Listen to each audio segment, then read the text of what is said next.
மனித உரிமை குறித்த உலக நாடுகளின் வாக்குறுதி நிறைவேற்றப்படவில்லை என்று மன்னிப்பு சபை வருத்தம். தமிழ் அரசியல் கைதிகளின் உண்ணாவிரத போராட்டம் இன்று மாலை முடிவுக்கு வருகிறது. எவர் எதனை கூறினாலும் கிழக்கு மாகாணத்தின் அடுத்த முதலமைச்சர் தானே என்கிறார் பிள்ளையான். அரசாங்கத்துக்கு பொன்சேகாவால் அரசியல் சவால்களை விடுக்க முடியாது என்கிறார் மெர்வின் சில்வா.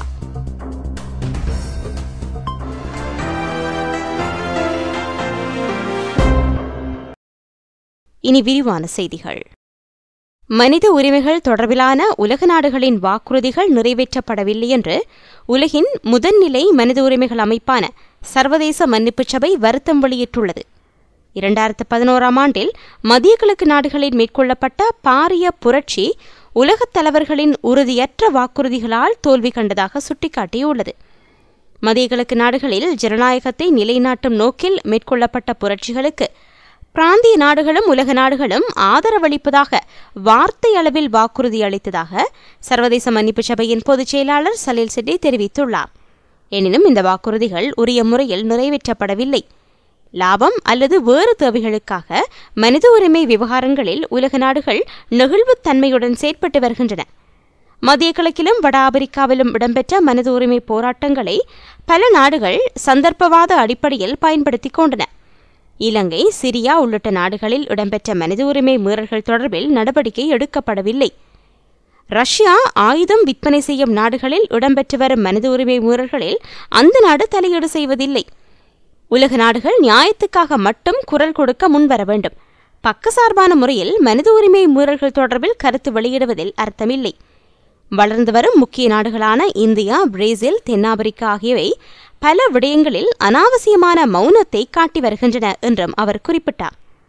உலகின் 91 நாடுகளில் கருத்து சுதந்திரம் மறுக்கப்பட்டுள்ளதாகவும் 101 நாடுகளில் சித்திரவதைகள் இடம்பெற்றுள்ளதாகவும் சர்வதேச மன்னிப்பு சபையால் வெளியிடப்பட்டுள்ள அறிக்கையில் கூறப்பட்டுள்ளது.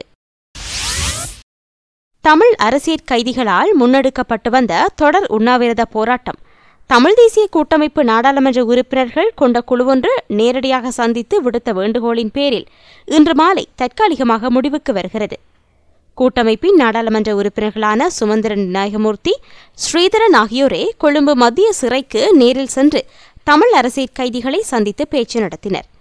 அமைச்சர் நிமல் சிறிபாரடி சில்வாவின் உறுதிமொழியை கருத்தில் கொண்டும் அரசுக்கான கால அவகாசம் ஒன்றை வழங்குவதற்காகவும் தொடர் உண்ணாவிரத போராட்டத்தை தற்காலிகமாக இடைநிறுத்த முடிவு செய்யப்பட்டுள்ளது.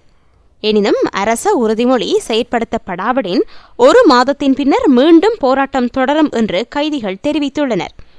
இதனிடையே வவுனியாவில் கூட்டமைப்பின் வன்னி நாடாளுமன்ற உறுப்பினர்களும் கூட்டமைப்பின் முக்கியஸ்தர்களும் முன்னெடுத்து வந்த அடையாள உண்ணாவிரத போராட்டம் முடிவுறுத்தப்படும் போதே தமது உண்ணாவிரத போராட்டத்தை முடிவுக்கு கொண்டு வருவதாகவும் தமிழ் அரசியல் கைதிகளால் தெரிவிக்கப்பட்டுள்ளது. வவுனியா சிறைச்சாலை கைதிகளின் உண்ணாவிரத போராட்டமும் தொடர்கிறது. இலங்கையின் அனைத்து சிறைகளிலும் உள்ள அனைத்து தமிழ் அரசியல் கைதிகளை விடுதலை செய்ய கோரியும் காணாமற் போனோர் தொடர்பில் பதிலளிக்க வேண்டியும் தமிழ் தேசிய கூட்டமைப்பு இன்று அடையாள உண்ணாவிரதத்துக்கு அழைப்பு விடுத்திருந்தது.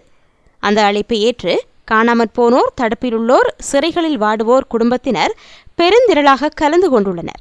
இவர்களுடன் கூட்டமைப்பின் நாடாளுமன்ற உறுப்பினர்களான மாவை சேனாதிராஜா, சுரேஷ் பிரேமச்சந்திரன், செல்வம் அடைக்கரநாதன், சிவசக்தி ஆனந்தன், வினோ நோகராஜலிங்கம், சரவணபவன் ஆகியோரும் வடக்கு கிழக்கைச் சேர்ந்த அனைத்து உள்ளூராட்சி மன்ற அமைப்புகளின் தலைவர்கள், உப தலைவர்கள், உறுப்பினர்கள் ஆகியோரும் கூட்டமைப்பில் அங்கம் வகிக்கும் கட்சிகளின் தலைவர்களான ஆனந்த சங்கரி, சித்தார்த்தன் ஆகியோரும் மனோ கணேசன், ஸ்ரீரங்கா ஆகியோரும் கலந்து கொண்டனர்.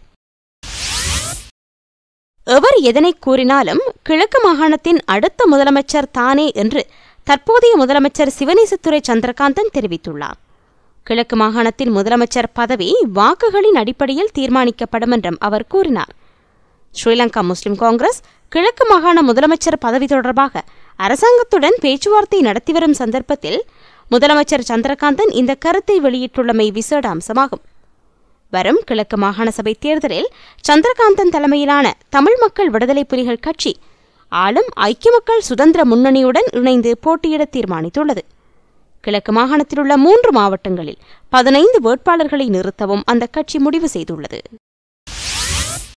இலங்கை தொடர்பில் ஐக்கிய நாடுகள் மனித உரிமை பேரவையின் தீர்மானத்தின் அடிப்படையில் நடவடிக்கை எடுக்கப்பட வேண்டும் என்று அமெரிக்கா மீண்டும் வலியுறுத்தியுள்ளது. உள்நாட்டு ரீதியான தீர்வு திட்டம் என்ற இலங்கை வெளிவிவகார அமைச்சர் ஜிஎல் பீரிஸின் யோசனையை ஏற்றுக்கொள்ள தயார் இல்லை என்று அமெரிக்க ராஜாங்க திணைக்கள பேச்சாளர் விக்டோரியா நூலாண்ட் தெரிவித்துள்ளார். இலங்கை தொடர்பான ஐக்கிய நாடுகள் மனித உரிமை பேரவை தீர்மானத்தை அமெரிக்கா முழுமையாக ஏற்றுக்கொள்வதாகவும் குறிப்பிட்டார். அண்மையில் அமெரிக்காவுக்கு விஜயம் செய்திருந்த இலங்கை வெளிவிவகார அமைச்சர் ஜிஎல் பீரிஸ் ஐக்கிய நாடுகள் மனித உரிமை பேரவை தீர்மானத்தை நிராகரிப்பதாக அறிவித்திருந்தார். இது தொடர்பில் ஊடகவியலாளர் ஒருவர் எழுப்பிய கேள்விக்கு பதிலளித்த போதே விக்டோரியா நூலாண்ட் இந்த கருத்துக்களை வெளியிட்டார். ஐக்கிய நாடுகள் மனித உரிமை தீர்மானம் பற்றிய அமெரிக்காவின் நிலைப்பாட்டில் மாற்றமில்லை என்றும் அவர் குறிப்பிட்டுள்ளார். யுத்த குற்றம் தொடர்பில் உள்நாட்டு ரீதியான விசாரணை நடத்தப்பட வேண்டும் என்று ரஷ்யா வலியுறுத்தியுள்ளது. இலங்கையில் நடைபெற்ற இறுதிக்கட்ட யுத்தம் தொடர்பில் சர்வதேச விசாரணை நடத்தப்பட வேண்டுமென்று அழுத்தம் கொடுப்பது ஏற்றுக்கொள்ளக்கூடியது அல்லவென்று ரஷ்ய வெளிவிவகார அமைச்சர் செர்ஜி லாவ்ரோவ் தெரிவித்துள்ளார். இலங்கை வெளிவிவகார அமைச்சர் பீரிஸுடன் நடத்திய பேச்சுவார்த்தையின் போதே அவர் இவ்வாறு கூறினார். அமைச்சர் ஜிஎல் பீரிஸ் ரஷ்யாவுக்கு மேற்கொண்டிருந்த பயணத்தின் போது அந்நாட்டு வெளிவிவகார அமைச்சர் லாவ்ரோவை சந்தித்து பேச்சுவார்த்தை நடத்தினார்.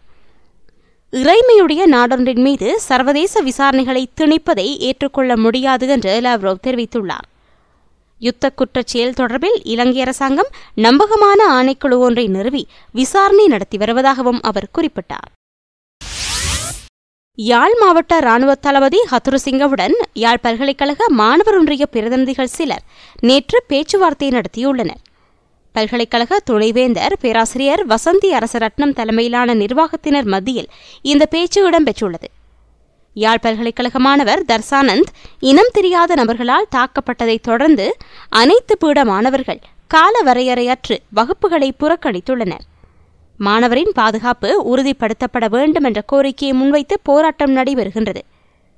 மஹிந்த ஹத்துருசிங்கவுடன் நடந்த சந்திப்பில் பல்கலைக்கழக நிர்வாகம் தரப்பில் துணைவேந்தர் வசந்தி அரசரட்டம், விவசாய பீடாதிபதி ஸ்ரீ சத்குணராசா, முகாமைத்துவ பீட பீடாதிபதி வேல்நம்பி ஆகியோரும் மாணவர் ஒன்றிய தலைவர்களும் கலந்து கொண்டனர். சந்திப்பின் போது தர்சானந்த் தாக்கப்பட்டமை பற்றி எந்த தகவலும் தெரிவிக்கப்படாத நிலையில் மாணவரின் பாதுகாப்புக்கு படையினர் நடவடிக்கை எடுப்பர் என்று ஹத்துருசிங்க தரப்பில் கூறப்பட்டிருக்கிறது. படிக்கும்போது அரசியலில் ஈடுபடாதீர்கள், படிப்பை முடித்தவுடன் ஈடுபடலாம் என்றும் மாணவ தலைவர்களிடம் யாழ் மாவட்ட இராணுவ தளபதி கூறியதாக தெரிகின்றது. மாணவர்கள் தமிழர் பிரச்சினை தொடர்பில் கவனம் செலுத்துவதற்கு இது மறைமுக எச்சரிக்கையா என்ற சந்தேகம் எழுகிறது. மாணவ தலைவர் எழுப்பிய சில முக்கிய கேள்விகளுக்கு இராணுவ தளபதி மஹிந்த ஹத்துருசிங்க பதிலளிக்கவில்லை என்று கூறப்படுகிறது.